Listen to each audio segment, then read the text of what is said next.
Assalamualaikum everyone. So for today, I will do a presentation of critical reflection. This is for a subject, curriculum studies in ESL for secondary school. So to begin with, my name is Siti Amna binti Muhammad Azhar. Okay, education is the foundation of any nations, and at the heart of it are teachers.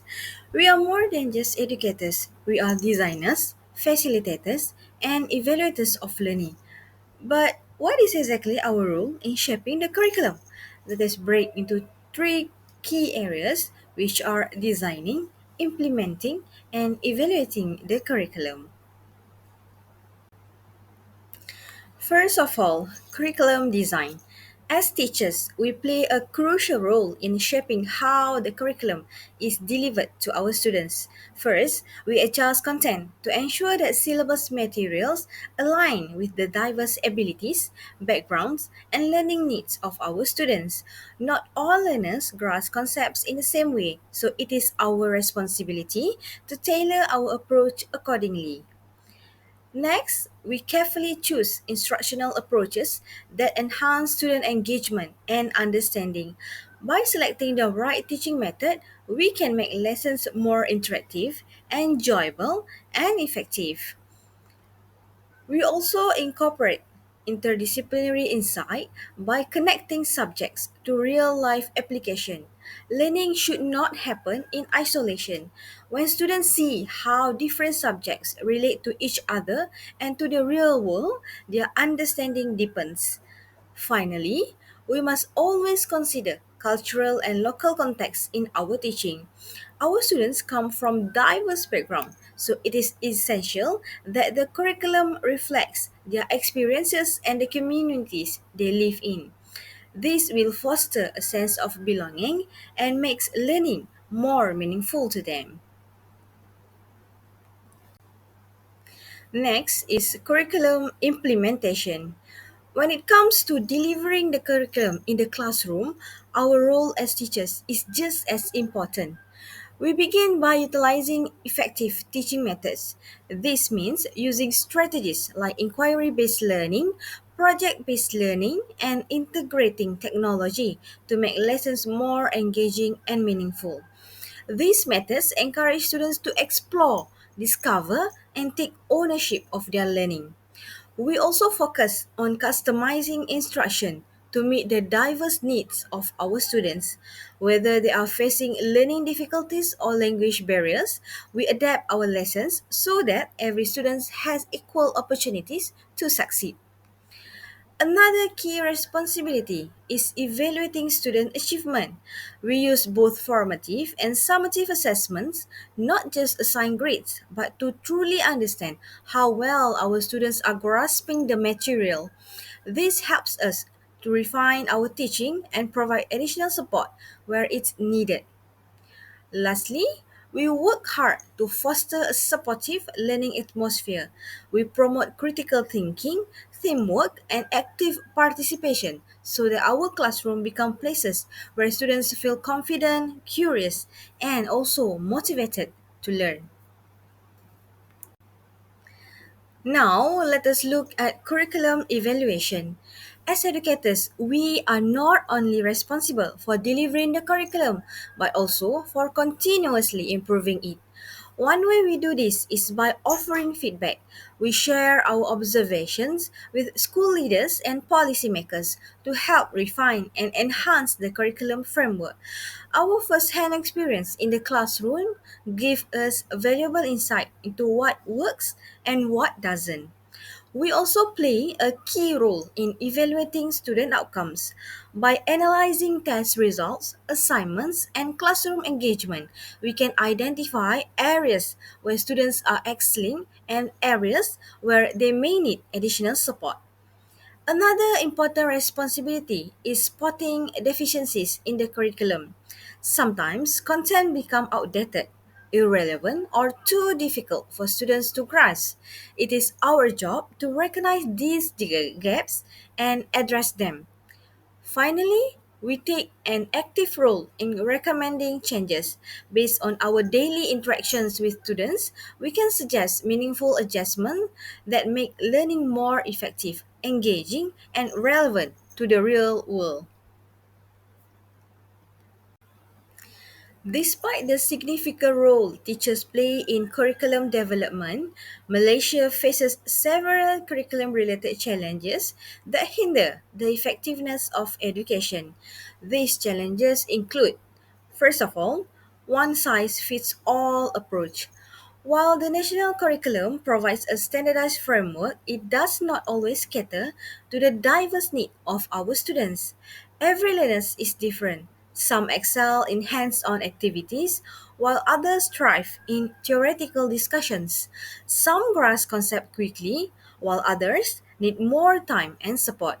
Yet, the rigid nature of the curriculum leaves little room for flexibility or personalized learning. This challenge is even greater for students with special needs. Many of them struggle to keep up with standardized curriculum not because they lack potential, but because they require a different approach to learning, that is one that accommodates their unique strengths and challenges.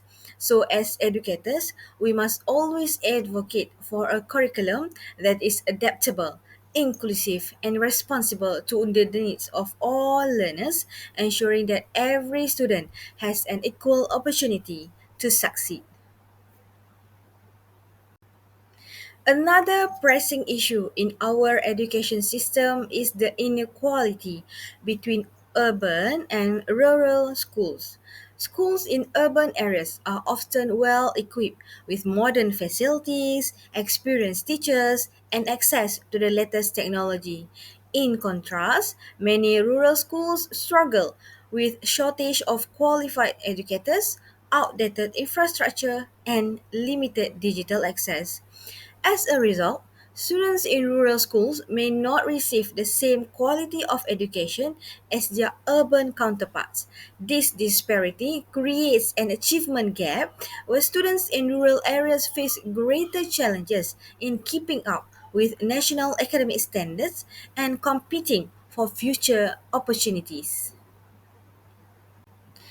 Another challenge we must address is the limited practical and vocational education pathways available to students.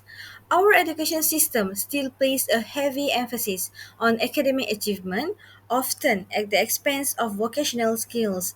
This has created a stigma around technical and vocational education and training (TVET), with many viewing it as a path only for students who are weak in academic. But the reality is, many students excel in hands on learning. Unfortunately, they are often pushed into academic streams that do not align with their abilities or interests. This not only affects their motivation but also limits their career opportunities. At the same time, industries are facing a shortage of skilled workers, yet we continue to discourage students from pursuing vocational careers. We must change this mindset by promoting TVET as an equally valuable pathway, providing students with the training and opportunities they need to succeed in the workforce. Not to forget, one of the biggest challenges faced by educators today is teacher overload and administrative burdens. Teachers are not only responsible for covering an extensive syllabus, but we are also expected to handle a heavy administrative workload, from paperwork and data reporting to managing extracurricular activities. While these tasks are important, they take away valuable time that could be spent on lesson planning, creative teaching methods, and meaningful student engagement. When teachers are overburdened, the quality of education suffers. Instead of focusing on innovative teaching strategies, we often caught up in non teaching tasks that do not directly benefit student learning. To truly enhance education, we must find a better balance, one that allows teachers to dedicate more time to teaching, mentoring, and inspiring students rather than being overwhelmed by administrative duties. Another major issue in our education system is the heavy content load in the curriculum. The Malaysian syllabus is often criticized for being too dense, leaving little room for students to develop critical thinking and creativity. Instead, many students are forced to rely on rote memorization just to keep up with the sheer volume of content. Teachers also struggle with this pressure. With limited time to cover everything, lessons become rushed, and there is little opportunities for deep, meaningful learning. Instead of focusing on understanding and application, students are pushed to memorize facts just to pass exam. If we truly want to nurture well-rounded, analytical thinkers, we need a curriculum that prioritizes quality over quantities, one that allows students to explore, question, and apply knowledge rather than simply memorizing it.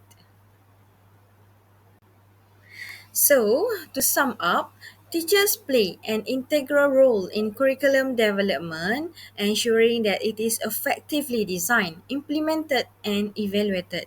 However, the Malaysian education system faces several challenges that impact the quality of learning. Issues such as heavy content load and inequality between urban and rural schools need to be addressed to create a more balanced and future ready education system. Moving forward, Malaysia must adopt a more flexible, student centered curriculum that emphasizes critical thinking, vocational skills, and real world application.